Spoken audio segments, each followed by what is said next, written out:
Saya dari Indonesia. Saya gerak 4 bulan Pakistan Bangladesh 2 bulan. Insya Allah hadir di Istimewa Tonggi. Istimewa Tonggi banyak sekali orang. Insya Allah kita niat semoga Istimewa Tonggi sukses. Kita keluar semua niat 4 bulan. Insya Allah proti bocor cermas 4 bulan tiap tahun, jangan ditawar lagi. Itu sudah murah. Mari kita sama-sama menyembahkan Allah Subhanahu wa Ta'ala mensukseskan Istimewa Tonggi. Jemaah keluar bergerak di seluruh menjadi asbab Rijaya tersebanyak keseluruhan. Semua bersedih salah. Indonesia merdeka, sidra bergetar. Allahu Akbar. আমরা এখানে দিনে ইসলামে কায়েম করার উদ্দেশ্যে এখানে আসছি। আমরা বয়ান শুনবো আর 10 জনকে আমরা বয়ান শোনাবো। দুনিয়া এবং আখিরাতের যে কথা শান্তি পাওয়া যায় সেই শান্তির জন্য এখানে আসা।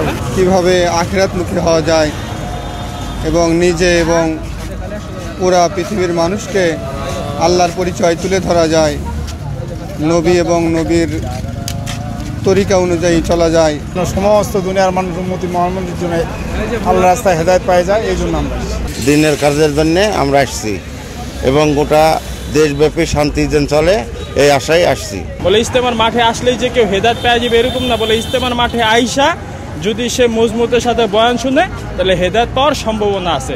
আর এই হেদায়েতের জন্যই ইজতেমার মাঠের মধ্যে আসা, সবাই একত্রিত হওয়া। জুমার নামাজ এই ময়দানেই হবে। জুমার নামাজ পড়বেন আমাদের মাওলানা জুবাইর সাহেব।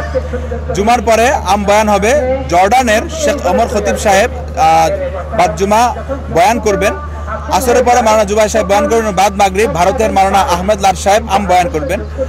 এই পর্যন্ত আমাদের প্রায় 72টি দেশ থেকে 2150 জন বিদেশি মেহমান ময়দানে বর্তমানে অবস্থান করছেন এবং বাকি আরো মেহমান আসতেছেন।